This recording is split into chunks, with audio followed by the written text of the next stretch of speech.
Bonjour, bonjour. Il est 10h15, 10h16. Zut, on a une minute de retard. Merci d'être parmi nous. Alors, on saute d'une visio à l'autre. On vient de terminer il y a une minute notre précédente visio. Donc, Amandine, est-ce que tu es là? Ah, je suis là. Parfait. Bonjour à tous.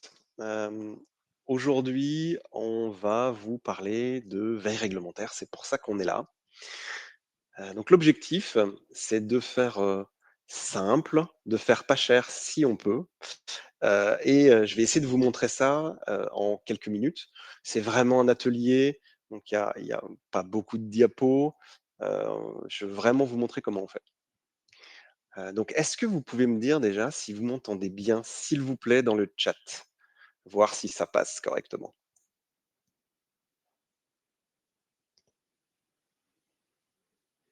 Oui, super. Oui, oui, oui, nickel. Rebonjour. Bonjour à tous ceux qui ont fait comme moi, la bascule, depuis le précédent, webinaire. Alors, je vais commencer par vous partager mon écran. Ça va être la première étape.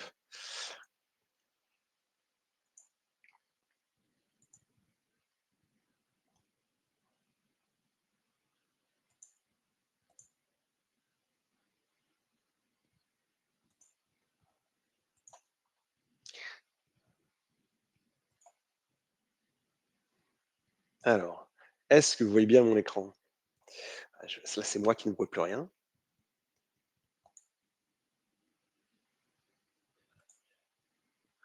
Ah, je vois c'est pas du tout ce que je voulais faire. Bon, ce n'est pas grave. Je suis en mode présentateur. Alors ce que je vais faire, c'est que je vais vous agrandir celui-là. Ouf, là. Vous voyez bien? Bon, Amandine, je suis sûr que tout le monde voit bien. Tu me le dirais sinon?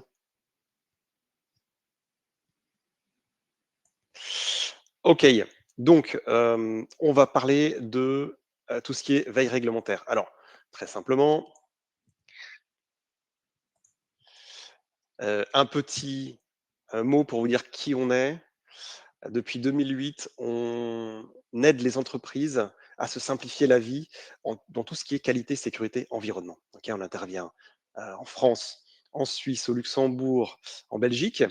On est certifié Calliope pour les formations et on est labellisé intervenant en prévention des risques professionnels. Ça, c'est nos domaines d'intervention. Je ne vais pas aller plus loin. Vous savez qu'on est spécialisé dans tout ce qui est digitalisation. Et vous savez qu'on a dans nos équipes des auditeurs de certification ISO qui sont certifiés IRCA. Donc, vous connaissez sans doute les deux certifications d'auditeurs, ICA, qui est la certification française délivrée par l'AFNOR, et l'IRCA, qui est internationale pour le coup. Donc, nos auditeurs internes, enfin nos auditeurs en interne, je recommence, sont certifiés 9, 14, 45, 50 et plus. Donc, ils ont toute capacité à venir vous aider à mettre en place tout ce qui est nécessaire à votre certification. Donc, je fais bref, parce que ce qui nous intéresse, c'est de rentrer dans le vif du sujet.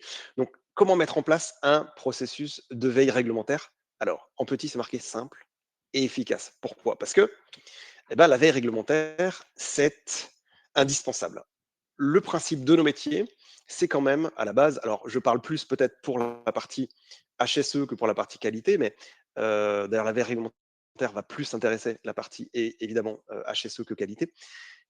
On est là pour aider notre entreprise à mettre en place, à respecter les réglementations applicables dans notre pays, ok, soit. Pour ça, on doit les connaître, les identifier, voir les évolutions. Et c'est dans les évolutions que ce thème va être particulièrement important. Alors, les freins habituels, c'est quoi? Ben, on n'a pas le temps, c'est un peu complexe. Évidemment, si, comme moi, vous avez suivi un cursus HSE, vous avez passé des heures et des heures en cours de droit, donc ça va être peut-être plus simple. Si vous venez d'un background juridique, ça va être plus simple, mais pour la plupart d'entre nous, ben, c'est pas toujours évident, OK? Et puis ça a un coût non négligeable quand on utilise des outils. Alors il y a plein d'outils qui sont vraiment géniaux, mais ça coûte relativement cher. Alors pour n'en citer que quelques-uns, on pourrait citer, Tenaxia, on pourrait citer, Ecoline, Novalia. Tiens, bah, mettez en commentaire si, quels sont les outils que vous utilisez éventuellement, si vous en avez. On pourrait citer, les éditions législatives, pourquoi pas? OK? J'en ai oublié certainement plein. Vous m'excuserez si je n'ai pas cité le vôtre. Moi, le frein, pour moi, c'est que c'est vraiment pas ma tasse de thé. Sincèrement, hem, lorsque j'étais responsable HSE, j'ai fait ça pendant 10 ans, franchement, la veille réglementaire, j'aimais pas ça du tout. Alors le fait est que j'utilisais des outils qui étaient complexes, et qui me prenaient énormément de temps pour finalement, trouver un ou 2 textes intéressants. Il fallait que j'y passe des heures et des heures et des heures. L'objectif est de faire plus simple. Donc, je vais vous montrer une façon de faire plus simple, OK? Plus simple, moins cher de fait, puisqu'elle est a priori gratuite et puis assez efficace quand même. Alors, si on veut, parler de veille, il faut aussi parler de conformité. Parce que, quand on dit veille réglementaire, il y a 2 choses qu'on sous-entend. La veille et la conformité réglementaire. Pourquoi on fait de la veille? Pour être conforme, évidemment. La veille, ça va nous aider à identifier les nouveaux textes qui sortent ou les textes qui évoluent, OK? À supposer qu'ils nous concernent. Donc, il y a une deuxième partie, c'est la conformité. Et là, il s'agit de prendre les textes et de vérifier si, un, ils s'appliquent à l'entreprise et deux, si on est conforme déjà ou pas. Donc, on va voir ça dans la partie suivante. La conformité sur les nouveaux textes, ça va assez vite. C'est assez simple. La conformité sur les anciens textes, vous pouvez y passer plusieurs jours, plusieurs semaines, voire si vous êtes sur un peu complexe de type ICPE, Céveso ou autre. Donc voilà, veille et conformité, ça va ensemble. Souvent, on dit veille réglementaire parce que on sous-entend la conformité. Ok, jusque-là, j'ai perdu personne. Tout le monde me suit. Ok, alors c'est parti, on continue.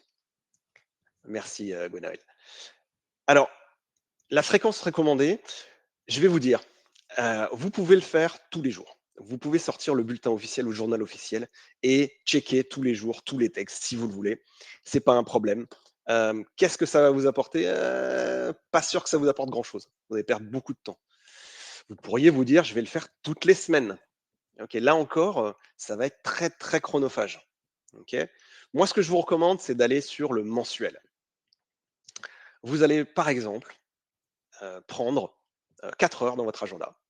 Vous dites une matinée ou une après-midi. Allez, je me mets tous les mois, le, je sais pas moi, troisième vendredi du mois ou le premier lundi du mois, et je vais regarder les textes du mois précédent. Ok, je vais me cantonner sur une petite zone et je vais regarder les textes qui ont changé. Parce que c'est plus digeste que de faire ça annuellement. Si vous le faites annuellement, ça va vous prendre énormément de temps et puis vous allez fatiguer, vous allez être interrompu, ça va être compliqué. Si vous voulez faire ça en 2 fois 2 heures, bah, parfait, allez-y, ça pose aucun souci. Mensuellement, c'est quand même beaucoup plus digeste que de faire ça annuellement. OK? Et alors je ne sais pas si, je sais pas comment vous faites vous, ce que vous avez choisi de faire, si vous les faites, annuellement, de façon journalière, bah, dites-nous un petit peu en commentaire, comment vous procédez vous, de votre côté? Une fois par trimestre. Oui, une fois par trimestre, ça marche très bien, notamment si on est sur un petit site. Il y a plein de TPE, de PME qui sont certifiés, par exemple, MAS, qui sont obligés de faire leur veille réglementaire, évidemment. Et il n'y a pas beaucoup de textes qui vont changer finalement parce que leur domaine est assez limité. Donc une fois par trimestre, ça marche très bien aussi. Merci Oriane. Alors je vais passer, aux méthodes, sur les 4 heures mensuelles. Alors là, pour le coup, c'est très simple, OK? La première étape, c'est, de recevoir et de lire votre bulletin, OK? Lire les textes qui sont sortis, le mois précédent. OK, parfait, ou le trimestre précédent, si c'est votre cas. On va trier et identifier les textes qui sont applicables à votre entreprise, évidemment. Hem, Ça va se faire assez vite finalement parce que vous connaissez l'activité de votre entreprise. Donc vous allez scanner assez vite pour voir quels sont les textes qui pourraient, être applicables dans votre entreprise et puis, on va les analyser. On va analyser les textes applicables, pour voir, ben, où on en est dans notre entreprise, sur la mise à jour, heu, sur, le respect de ces exigences. Alors, des fois, c'est un petit peu compliqué, hein, si c'est un sujet un peu technique, il va peut-être aller, falloir, déclencher un rendez-vous avec, votre responsable des achats, votre responsable de production, votre responsable, de maintenance, par exemple, pour aller, toucher, une compétence que vous n'avez pas nécessairement, OK? Parce on est évidemment, en QSE, mais on n'est pas expert en tout. Ce serait trop beau. Donc on va aller chercher, l'expertise là où elle est. OK? Donc peut-être que, après, ces 4 heures mensuelles où vous vous êtes passé en revue l'ensemble des textes, vous allez pouvoir prendre, une petite demi heure avec le responsable de maintenance pour voir si cette modification sur la réglementation électrique, par exemple, nous concerne ou pas. OK? L'étape 4, c'est de définir le plan d'action. Une fois qu'on a fait notre veille, une fois qu'on a vu les nouveautés, une fois qu'on a vu ce qui changeait, il va falloir déterminer un plan d'action, pour, heu, traverser finalement, le gap entre là où j'en suis et là où il faut que j'aille. OK? Alors, les actions, elles peuvent être, dans certains cas, très rapides. Changer un affichage, par exemple. Là, il y a un texte qui est sorti, d'ailleurs, on ira peut-être le voir, sur, les zones fumeurs. Voilà. Alors, je ne sais pas si on a des gens qui travaillent dans des parcs, dans des écoles ou ce type, d'établissement, des bibliothèques, ici ce matin en webinaire, mais si c'est votre cas, vous allez voir, que ce texte va sans doute s'appliquer à vous. Éventuellement mettre à jour, les procédures, le document unique si nécessaire, une fois que, les mesures de prévention auront été prises, par exemple, et puis, tracer ou archiver, ça c'est la dernière étape. Pour ça, il y a plein de méthodes possibles. J'ai tout vu et la plupart des choses que j'ai vues, ça marche auprès d'un auditeur. Alors vous pouvez avoir un super logiciel, effectivement, qui va vous coûter, un bras, où vous allez avoir, le pourcentage, le nombre de textes, concernés, le pourcentage de textes pour lesquels vous êtes, conforme, le pourcentage de textes sur lesquels vous êtes non conforme. Sinon, un fichier Excel, ça marche pas mal. Et puis, le dernier cas que je vois, encore régulièrement quand je vais dans des petites entreprises, c'est on a imprimé, la liste et on a marqué à côté: «OK», «Pas OK» et la date. OK?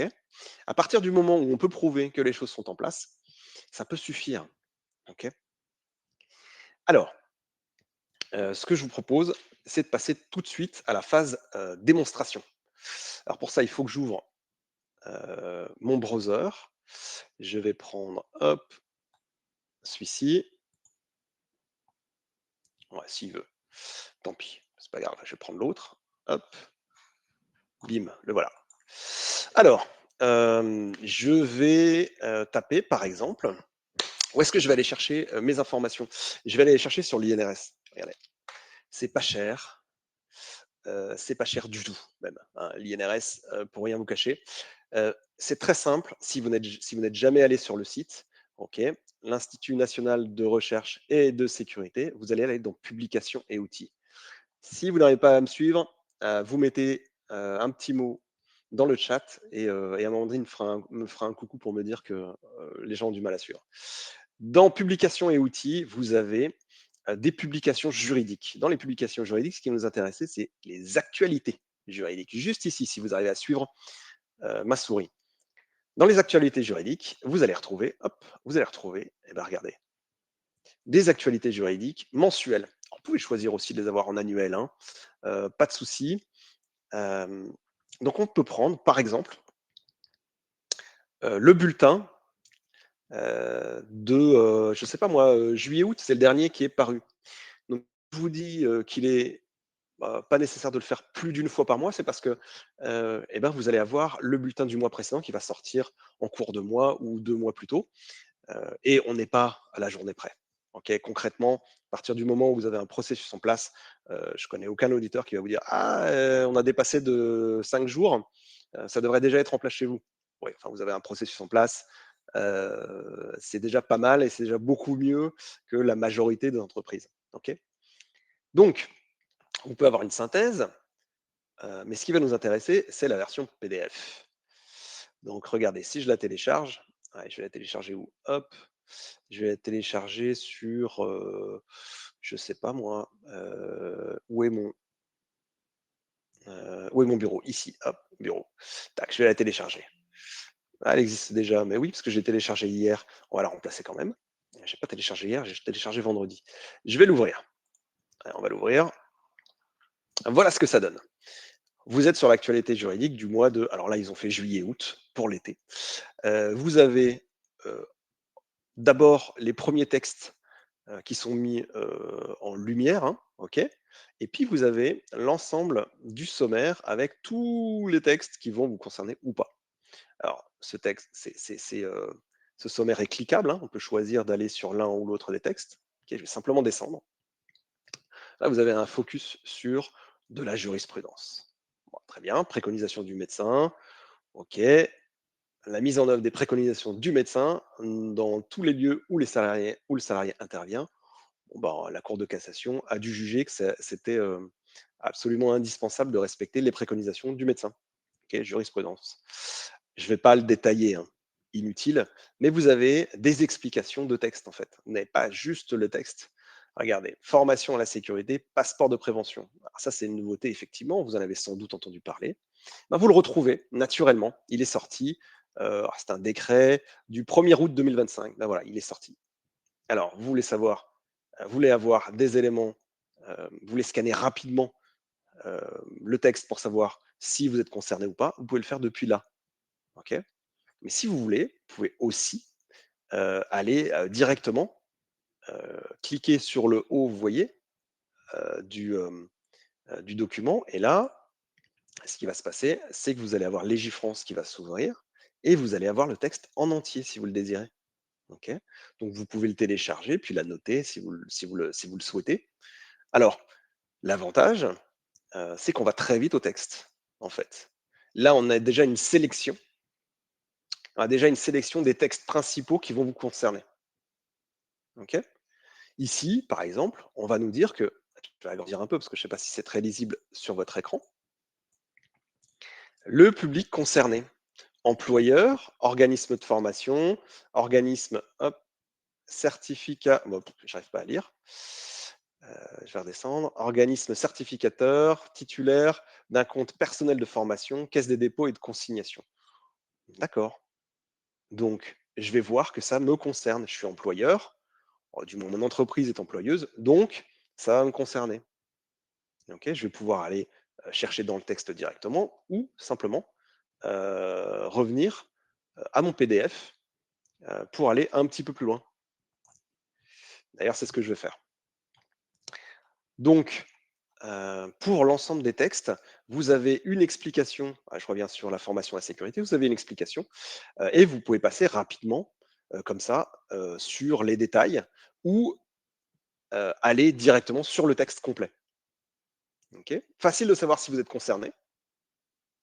Et ensuite, vous prenez les exigences une à une et vous allez pouvoir dire oui, là je suis bon, non, là je suis pas bon, et voilà mon plan d'action. Vous enregistrez tout ça dans une petite liste Excel et vous êtes déjà pas mal du tout. Ok. Alors n'oubliez pas hein, le plan d'action. Tant que vos actions ne sont pas planifiées, par exemple dans votre agenda, les actions sont pas sûres d'être faites, hein. Donc, vous risquez de les oublier. Donc il va falloir se les planifier. Le lieu de travail, alors là, on a un texte sur la signalisation, voilà, c'est lié, aux espaces fumeurs. Alors, c'est dans le code de la santé publique. Si vous surveillez le code du travail, vous ne l'auriez peut-être pas trouvé. OK? Donc, vous voyez, c'est très, très simple, en fait. Ça ne demande pas, beaucoup de compétences pour pouvoir le faire. Évidemment, si vous connaissez, heu si vous connaissez le droit, si vous avez été formé au code du travail, si vous avez été formé au code de l'environnement, ce sera beaucoup plus facile pour vous de vous y retrouver. C'est une évidence. Cela étant dit, si vous n'avez pas de compétences particulières, ça, c'est un outil qui peut vraiment vous aider. OK? Je pense qu'il y a plein de gens qui le connaissaient déjà. Est-ce que vous pouvez me dire dans les commentaires, dans le chat, si vous connaissiez, les actualités juridiques? Isabelle, oui. Alexandre, oui.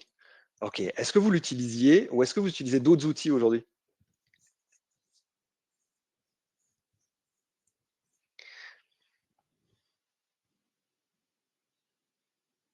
Alors, on va me répondre.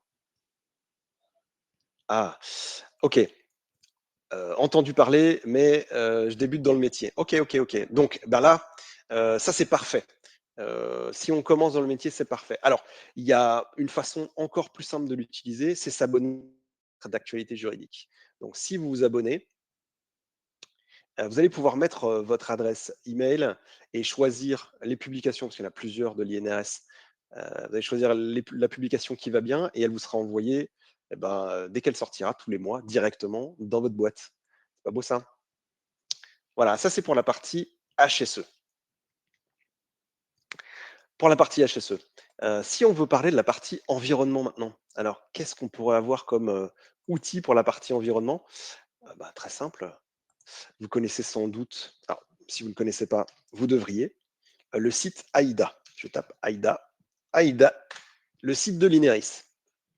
OK? Donc c'est le site, qui va vous aider à maîtriser la réglementation environnementale.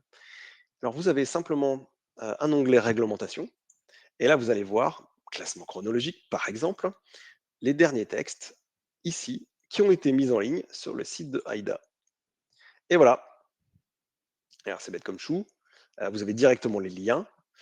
Vous allez pouvoir, alors, par les titres, probablement savoir de quoi il s'agit et voir si vous êtes concerné. La plupart des textes, mettez-vous bien ça en tête, la plupart des textes sont là, ne vont vous servir que pour information. Donc, inutile d'y perdre trop de temps. Concentrez-vous sur les textes qui vous concernent vraiment. Ok. Si on se dit, ben, j'aimerais bien voir les textes qui sont sortis, allez, mettons depuis le début du mois de septembre, eh ben, j'ai un arrêté du 1er octobre ici, j'ai un arrêté du 15 septembre ici, j'ai un arrêté du 8 septembre ici, euh, ici 2 octobre, 11 septembre, et là, on est déjà arrivé au mois d'août. Alors, vous allez en trouver quelques-uns hein, qui ont une date ultérieure. Ça, c'est à vous d'identifier les textes qui vous concernent. Ça, c'est pour la partie réglementation. Vous pouvez faire des recherches thématiques aussi, faire des recherches dans le code de l'environnement ou dans la codification des déchets, parce que ça évolue aussi régulièrement. Mais ce qui va pouvoir avoir un intérêt pour vous simplifier la vie, c'est l'aide réglementaire. Parce que désormais, sur le site d'AIDA, eh ben, on peut demander à ce que uniquement les textes qui me concernent me soient présentés. Alors, c'est assez simple. Euh, je vais compléter, je vais me créer un compte et je vais compléter mon profil. Donc, on va me poser un certain nombre de questions pour pouvoir déterminer quels sont les textes qui me sont applicables. Et puis, on va me présenter, en fait, les différents textes au fur et à mesure de leur sortie. Et ça va être aussi simple que ça. Donc, vous allez voir ici un petit peu le même fonctionnement que les actualités juridiques de l'INRS. On va vous donner les textes et uniquement les textes qui pourraient vous concerner. Donc, on fait déjà un tri. Parce que si vous devez, hop, vous baser uniquement sur le classement chronologique, vous risquez d'y passer du temps. On est d'accord? Voilà, ce sont les éléments que je souhaitais vous montrer ce matin. C'est pas grand-chose, c'est très, très simple. La veille réglementaire, ça demande pas, non plus d'y passer, vos jours et vos nuits, hein. Faites pas comme je l'ai fait, vous enfermez pas des semaines dans votre bureau, pour pouvoir faire votre veille. Vous perdez un temps précieux, votre temps, il est plus utile sur le terrain à régler des problématiques réelles que rencontrent vos opérateurs, vos techniciens, vos ingénieurs sur le terrain, là oui, vous avez une grosse valeur ajoutée. Trouver les 3 textes dans l'année qui vont vous concerner, ça doit pas vous prendre trop de temps non plus. OK? Alors voilà, voilà pour la démonstration. Je voulais que ce soit très simple, très concis, très direct. Évidemment, vous aurez le replay, dès qu'on aura, terminé ce webinaire. Vous recevrez le replay directement par email. Hem et vous pourrez recommencer les tâches, aussi aisément en suivant sur votre écran que ce que je vous ai fait. Est-ce que vous avez des questions?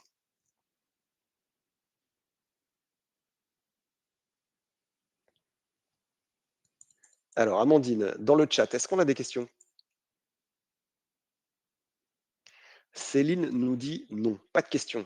Alors soit j'ai été trop rapide, soit j'ai été, Tu as été très clair. j'ai été très clair. C'est ce qu'on dit. C'est ce qu'ils disent dans le chat. Très clair, très efficace. OK, parce que là, le temps nos temps est compté, hein. Pendant qu'on passe du temps en webinaire, on passe pas du temps à faire autre chose, hein, les amis. Donc on essaie de mettre du concret. OK, très bien, efficace, pas de questions, génial.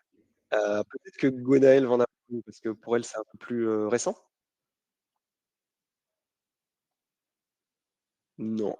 OK, super.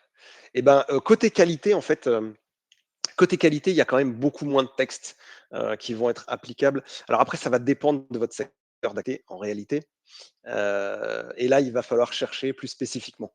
Là, je ne peux pas avoir de réponse toute faite. Pour la santé, sécurité du travail et pour la protection de l'environnement, c'est assez simple. Ça peut être assez simple. Ouais, pardon, je corrige. Hem, alors les textes en environnement sont pas forcément simples à lire, OK? Il faut s'y connaître un petit peu. Pour le côté qualité, là, il va falloir que peut-être qu'on en discute, en dehors de cette visio pour aller voir quels pourraient être les textes qui vous sont, qui vous concernent, mais globalement, vous devez les connaître, j'imagine. Est-ce qu'on a, d'autres questions? Non? Bon résumé? Eh ben, merci Isabelle. Et ben, si vous voulez, si vous avez des questions, continuez à les écrire, hein, on va y répondre. Hem, je vais simplement parler de nos autres actualités pendant qu'on a 5 minutes. Donc on a un autre webinaire qui va arriver au mois de alors novembre, peut-être décembre, la date, va peut-être évoluer, alors on vous tiendra au courant avec Amandine. On reçoit, quelqu'un qui est docteur en neurosciences. Hop, je vais vous l'afficher sinon vous ne le verrez pas. On le met en plus gros, ici. Voilà, on va accueillir quelqu'un qui est docteur en neurosciences, et qui est, chronobiologiste, et elle va nous expliquer, elle va nous parler du sommeil et ça va être intéressant, notamment pour tout ce qui est, et bien, personnel qui travaille en équipe. Parce que dans votre entreprise peut-être, vous avez des gens qui travaillent, en 3-8, en 5-8, et savoir comment s'organiser pour, récupérer le mieux, quel est le meilleur rythme possible, quand, manger, quand on est en décalé, pour pas trop, perturber son rythme circadien, quand dormir, avant, après, comment ça se passe? Quelles sont les meilleures, tactiques dans ce cas-là? On va parler aussi hem, d'éclairage, parce que ça a son importance la nuit, notamment, pour, intervenir sur la baisse de vigilance et on sait que lorsqu'il y a baisse de vigilance, il y a plus de risques d'accident, évidemment. Donc tout ça, dans ce webinaire, à une date, qui reste encore à définir, mais vous aurez les invitations, ne vous inquiétez pas. Si, je vois qu'il y a pas plus de questions. Si jamais, vous voulez, discuter avec nous, n'hésitez pas. Voilà, ça, ce sont nos coordonnées. Vous nous envoyez un petit email, ou vous nous appelez et puis on se prendra du temps pour parler de votre problématique et voir si on peut vous aider. Donc je regarde encore s'il y a des questions. Non, pas de questions? C'est parfait. Alors on va s'arrêter là. Je vous remercie pour votre présence. Je vous remercie pour votre participation, et je vous dis à très bientôt. Au revoir.